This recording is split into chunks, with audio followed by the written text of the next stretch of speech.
He's just the start of the Big 12 and Power 5 talk to come. Listen to JJ and Alex Monday on your drive home. Afternoons from 3 to 6 on 97.5, the KSL Sports Zone. All right, everybody, welcome on in. It is another edition of First and 12 right here on KSL News Radio. You can also download the podcast wherever podcasts are found.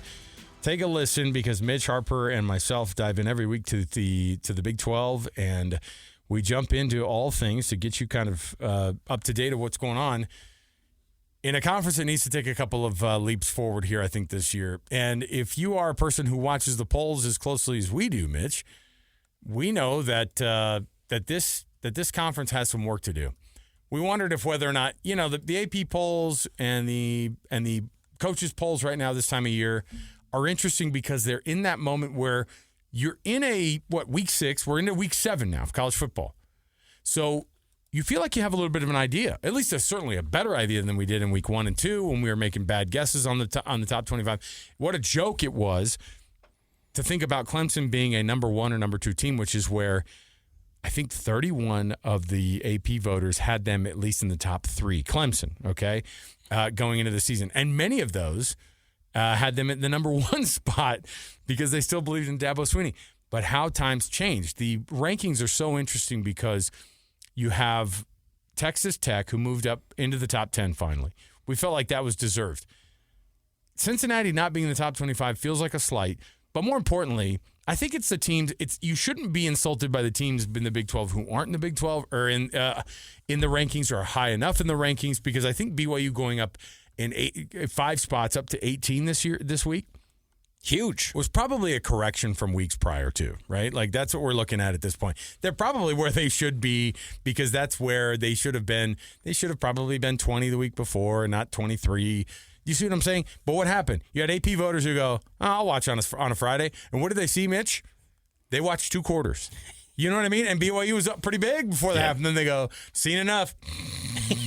And they hit the pillow, and it was actually probably better for BYU. They didn't see the second half. And it's so true. And then it also is a case of Penn State and Texas falling out of the poll, and that forced everyone to almost go, well, who do I put in this top 10 to feel uncomfortable? And who do I put here at 18 with BYU? So that, was a seismic change to the poll. And I'm glad that the pollsters bounced Texas and Penn State from the rankings because that needed to happen.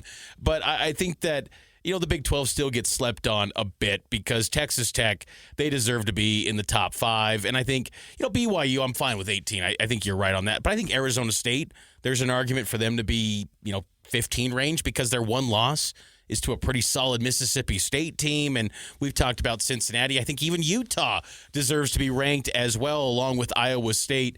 I think that this league, I feel like there's this unspoken ceiling on the Big 12 teams where anything higher than 10, it gets really challenging for them to move into. Like, I was stunned that Texas Tech got into the single digits because it feels like there's just been, like I said, an unspoken cap where it's 10 and anything higher than that, it's almost untouchable for a Big 12 team to reach. And hopefully these teams can continue to climb because we're not far away from the college football playoff rankings coming up here in about a month. And once those things, come out, you want these teams to still be in a position where maybe they can, have a couple teams in the top 10 and really have a case to maybe have 2 teams from the Big 12 reach the playoff. Because right now, as we talked before the show, this is still probably going to be a league that's probably one bid. Weirdly enough, the American has teams like Memphis, who are 6-0. They have teams that are South Florida's 4-1. South Florida's 4-1, and their one loss is to the number 2 team in the land. Navy's undefeated. North Texas is undefeated. So it's the top heavy league right now. Yeah, they'll probably get 3 bids. No, but I mean, like, you see what I'm saying? Like those are the better that those teams do. It's good that Notre Dame took a couple of big losses early because they're going to have to do a lot of work to get. Now, don't get me wrong. The voters will try to figure out a way to get a Notre Dame team in over a second bid in the Big 12 if they can.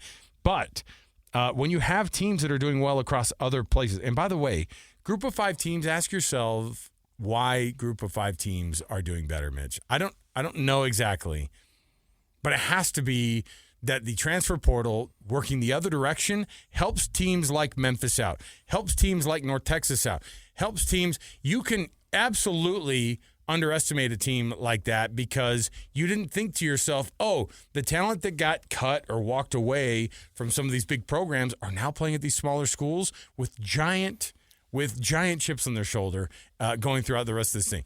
I mean, think in a different way. Jack Retzlaff going to Tulane, for example. That's a team who got immediately better out of the transfer portal, out of a situation where they were like, oh, we didn't think this was going to happen. Guys fall in their lap. Teams get better. Memphis is 6-0. And frankly, they should be ranked higher than number 25 because a Texas team being in the coaches poll at 18 or 19 or wherever they are, I think they're 19th in the coaches poll. They have no business being there. The projections still only have Texas Tech. The pundits have Texas Tech as the only Big 12 team, and most of them have them as the fifth, the number one, just outside of the top four. They never have them in the top four. They won't have them in the top four. Why? Because they want to put Miami. They want to put two Big Ten. They want to put Oregon and Ohio State. They have to put an SEC champion in there, and then they go, fine. Anyway, no room for the Big 12 in here. Yeah, it's difficult, and I think for Texas Tech too, if they have one slip up, we know what happens. They will get faded quick, and that's just what happens. It was, again, positive to see Iowa State hold on, but they still dropped 8 spots to lose to a team that's worthy of being in the top 25 and just barely outside the poll at number 26 if the rankings extended that far. So that's what's challenging for the Big 12 teams is that you lose a game, well, you're then exposed, and whereas these other leagues, well, that's a quality loss. Why does no one in the Big 12 get the benefit of a quality loss? And I think that's one of the frustrating things about trying for these teams to try to navigate this conference because perfection is so challenging. Maybe Texas Tech can do it, but the odds are against them. So I'll be curious to see how this all progresses, but it is trending towards another season where it's probably a one-bid league unless we see Texas Tech and maybe BYU could both be undefeated in Arlington. Maybe that's the scenario where you can guarantee 2 playoff teams. But the idea of BYU with its gauntlet coming up, being undefeated, that seems like a tall task. So just life in the Big 12, you could say.